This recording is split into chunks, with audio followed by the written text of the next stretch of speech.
नमस्ते, कैसे हैं आप सब लोग। आज मैं आप लोगों के साथ में शेयर करने वाली हूँ बहुत ही ब्यूटीफुल सी स्टोरी। ये एक मैरिड कपल की स्टोरी है। उनकी वाइफ ने ये स्टोरी मेरे साथ इंस्टाग्राम पर शेयर की है। 12 साल की इनकी शादी, जिसमें से मैक्सिमम टाइम वर्स्ट निकला इनका, और अब ये ब्यूटीफुल हो गया है। तो चलिए देखते हैं इन्होंने क्या लिख करके भेजा है, कैसी है ये स्टोरी। ओके, तो स्टोरी शेयर करने के पहले इन्होंने मुझे ये 2 लाइन लिख करके भेजी कि शांभवी, मेरा नाम नहीं लेना, क्योंकि इसके अंदर मेरे हस्बैंड की पूरी कहानी है और मैं नहीं चाहती कि उनका नाम लिया जाए। ओके, इस कहानी के अंदर थर्ड पार्टी है, चीटिंग है, बहुत सारी ऐसी चीज़ें हैं कि ठीक है, हम नहीं लेंगे इनका नाम। लेकिन ये स्टोरी बहुत सारे मैरिड कपल्स की लाइफ के लिए बेस्ट साबित होने वाली है, क्योंकि बहुत सारी चीज़ें आपको यहाँ समझ आने वाली हैं। कितना लंबा टाइम इनकी रिलेशनशिप इतनी ख़राब पड़ी रही है और कैसे इन्होंने सही की। चलिए देखते हैं। तो ये स्टोरी शुरू करती हैं। Hello Shambhavi, hope you are ज़बरदस्त एंड मस्त। यस, आई एम ज़बरदस्त एंड मस्त, थैंक यू सो मच। मेरी शादी को 13 साल कंप्लीट हो जाएंगे इस दिसंबर में। कभी नहीं सोचा था कि 13वीं सालगिरह मनाऊंगी। 6 महीने पहले तक ये लग रहा था कि पहला डिवोर्स मनाऊंगी। डिवोर्स तक बात आ चुकी थी। घर वालों ने कहना शुरू कर दिया था कि उस आदमी को भूल जाओ और अपनी बेटी को भी बोल दो कि उसका बाप उसे छोड़ चुका है। लेकिन मैं उस इंसान से प्यार करती थी और मेरा मन था कि वो मेरी बेटी को भी अपना ले और मुझे भी एज अ वाइफ अपना ले। शादी जब हुई तो पहला 1 साल ब्यूटीफुल निकला, इतना बेहतरीन कि मैं शब्दों में लिख करके तुम्हें यहाँ नहीं बता सकती। बहुत खूबसूरत। उसी बीच में मैं प्रेग्नेंट हुई और दूसरे साल में मैंने अपनी बेटी को जन्म दिया। दूसरे साल में ही मुझे ये पता चला अपनी बेटी के जन्म के 2 महीने बाद कि मेरे हस्बैंड का किसी से अफेयर चल रहा है पिछले 5 सालों से, और कास्ट के चलते वो उनसे शादी नहीं कर सके, इसलिए उनकी शादी मुझसे हो गई। और मुझे शादी वाले दिन से ही अपने हस्बैंड से प्यार हो गया था। मैं अपने हस्बैंड से बहुत प्यार करने लगी थी। इनफैक्ट शादी से 1 साल पहले तक मेरे हस्बैंड ने मुझे डेट भी किया था। मुझे नहीं पता था कि वो मुझे चीट कर रहे हैं या मुझे ऑप्शन की तरीके से रखा हुआ है। क्या था, मैं कुछ नहीं जानती थी। मैं बस इतना जानती थी कि मेरी शादी हुई है इनसे और ये मेरे हस्बैंड हैं और मैं इनसे बहुत ज़्यादा प्यार करने लगी हूँ। जब मेरी बेटी हुई तब ये प्यार चरम सीमा पर पहुँच गया। लेकिन जैसे ही मुझे ये पता चला कि इनका अफेयर किसी और से है पिछले 5 सालों में, तो मैं पूरी तरह से टूट गई। और बस एक ही जिद थी मेरे मन में कि ये उस लड़की को छोड़ दें, उस लड़की को छोड़ दें। लेकिन आज मुझे पता चलता है कि उस लड़की को छोड़ दें कितनी बड़ी गलती थी।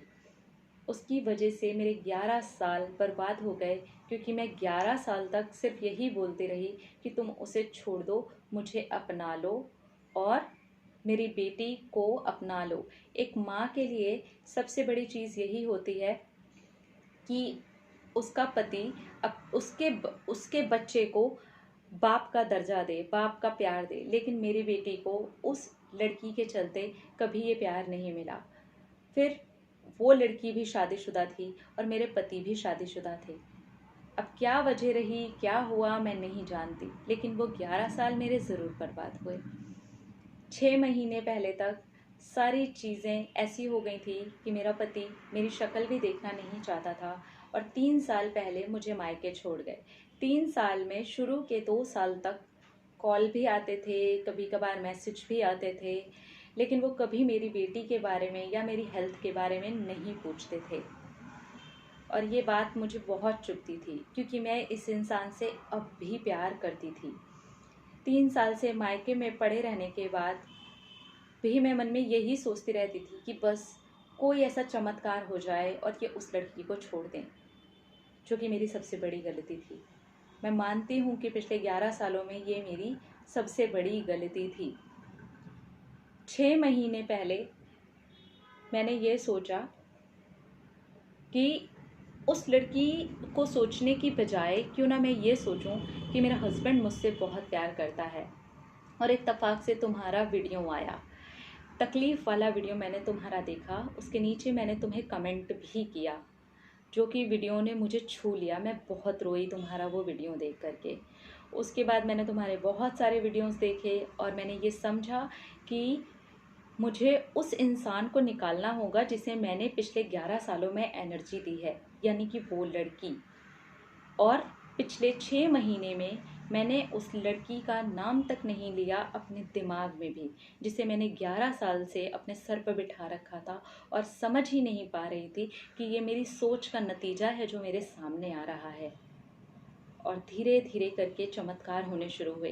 पहले तुम यकीन नहीं मानोगी, उस लड़की का नाम तक मुझे दिखाई देता था बहुत सारी जगह, लेकिन पिछले 6 महीनों में उस लड़की का नाम दिखाई देना बंद हो गया। जैसे कि चमत्कार सा हो गया, जैसे कि कोई जादू हो रहा था और उस लड़की का नाम हर जगह से दिखाई देना मुझे बंद हो रहा था। मेरे दिमाग में सुनाई देना मुझे बंद हो रहा था। सिर्फ एक ही चीज़ मैं सुनती जा रही थी, बोलती जा रही थी, जो तुमने मुझे इंस्टा पे भी बोला था कि उस लड़की के बारे में सोचना छोड़ो और सिर्फ ये कहो कि मेरे हस्बैंड के साथ मेरा बहुत ही खूबसूरत रिश्ता है, मेरा हस्बैंड मुझसे बहुत प्यार करता है। और ये मैं करती रही करती रही करती रही। मेरे हस्बैंड के साथ मेरा बहुत खूबसूरत रिश्ता है, मेरे हस्बैंड के साथ मेरा बहुत खूबसूरत रिश्ता है।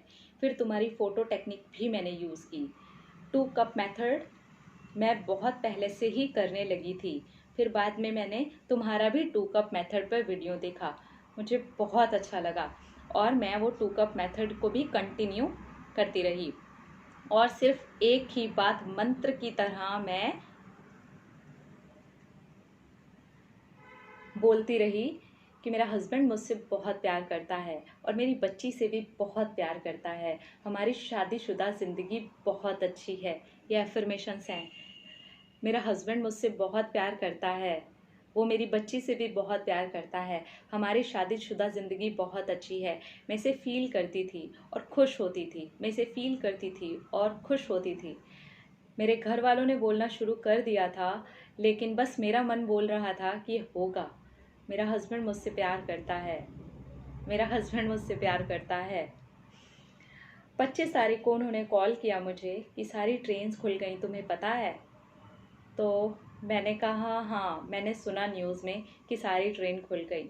और उन्होंने कहा अपना सारा सामान बांध लो, परी परी शायद उनकी परी परी का भी सारा सामान बांध लो, बेटी का नाम है शायद, परी का भी सारा सामान बांध लो। तो मैंने सारा का सारा सामान बांधा और आज मैं ट्रेन में हूँ। मैं बहुत खुश हूँ। आज ये आदमी इतना बदल गया, इससे मुझसे इतना प्यार हो गया। लॉ ऑफ अट्रैक्शन ऐसे काम करता है। सच में ये चमत्कार है, सच में ये चमत्कार है। मेरी शादीशुदा ज़िंदगी बहुत ही खूबसूरत हो गई है। ये इंसान ने तो मुझे हाथों पर उठाना शुरू कर दिया है। I am really very happy. मैं रोते रोते तुम्हें ये सब लिख लिख करके भेज रही हूँ। मैं बहुत खुश हूँ। Thank you law of attraction, thank you universe, thank you so much, thank you everyone, thank you Rishabh. Okay, उनके हस्बैंड का नाम है। ओके, तो ये थी ये स्टोरी। देखिए अब इस बीच इन्होंने क्या किया। जो ये 11 साल परेशान रहीं, उस बीच में ये यही कहती रहीं अपने मन में भी, अपने पति को भी, कि तुम उस लड़की को छोड़ दो, उस लड़की को छोड़ दो। और होता क्या है, ऐसे में वो जो थर्ड पार्टी होती है ना, उसकी एनर्जी जो होती है ना, आप उस रिश्ते को ही ऊर्जा दे रहे होते हैं। तो जब इन्होंने ये करना शुरू किया कि वो लड़की है ही नहीं, उसको ही भूल गई, उसके बारे में सोचना बंद कर दिया, उसके बारे में बोलना बंद कर दिया। 2 कप मेथड भी जब ये करती रही तो ये यही बोल करके करती रही कि मेरे हस्बैंड के साथ मेरा रिलेशनशिप बहुत अच्छा है, वो मुझसे बहुत प्यार करते हैं, मेरी बेटी से बहुत प्यार करते हैं। और ये चीज़ें बदली। उन्होंने एफर्मेशंस दिए हैं इस तरीके के कि मेरा हस्बैंड मुझसे बहुत प्यार करता है, मेरी शादीशुदा ज़िंदगी बहुत अच्छी है। ये कब हुआ? जब उन्होंने अपने दिमाग में से उस लड़की को निकाल दिया। उसको निकालने का मतलब ये हो गया, उस रिश्ते को एनर्जी देना उन्होंने बंद कर दिया। तो जिनके रिलेशनशिप में कोई थर्ड पार्टी भी है, ये एक्चुअली उनके लिए भी है। कि अगर आप ही एनर्जी देते रहेंगे, आप थॉट क्रिएट करेंगे और आप अपने पार्टनर को बार बार बोलेंगे कि आप उन्हें छोड़ दो, आप उन्हें छोड़ दो, तो इसके चांसेस 0 के बराबर हैं कि वो उन्हें छोड़ेंगे। बट अगर आप अपने दिमाग में से इस बात को छोड़ देते हैं तो इसके चांसेस बहुत ज़्यादा बढ़ जाते हैं कि आप वहाँ पर एनर्जी नहीं दे रहे हैं। यही किया इन्होंने, और यही थी इनकी स्टोरी की जो मेन बात थी, वो यही थी। ये जो 6 महीने में इनकी कहानी बदली है वो ऐसे ही बदली है कि लॉकडाउन ख़त्म हुआ और इनका पति इन्हें लेने आ गया और सारी कहानी खूबसूरत हो गई। देख रहे हैं? तो अगर आपकी भी मैरिड लाइफ इस तरीके के दौर से गुजर रही है, या फिर आपको लग रहा है और आपको लग रहा है कि बस मैं बोल करके करवा लूँगी या करवा लूँगा, तो नहीं हो सकता है। यहाँ से बोल करके करना होता है, यहाँ से थॉट्स क्रिएट करने होते हैं। तो आप ये सब कुछ कर सकते हैं। फ़ोटो टेक्निक भी इन्होंने की, वो भी आप कर सकते हैं। 2 कप मेथड इन्होंने कैसे किया, वो भी आप कर सकते हैं। एफर्मेशंस आप दे सकते हैं। थर्ड पर्सन को आप अपने दिमाग में से निकाल दीजिए, देखिए ज़िंदगी बेहतरीन हो जाएगी। I love you all. अपनी अपनी ज़िंदगियों में खुश रहें, अपने आप से ढेर सारा प्यार करें। बाय।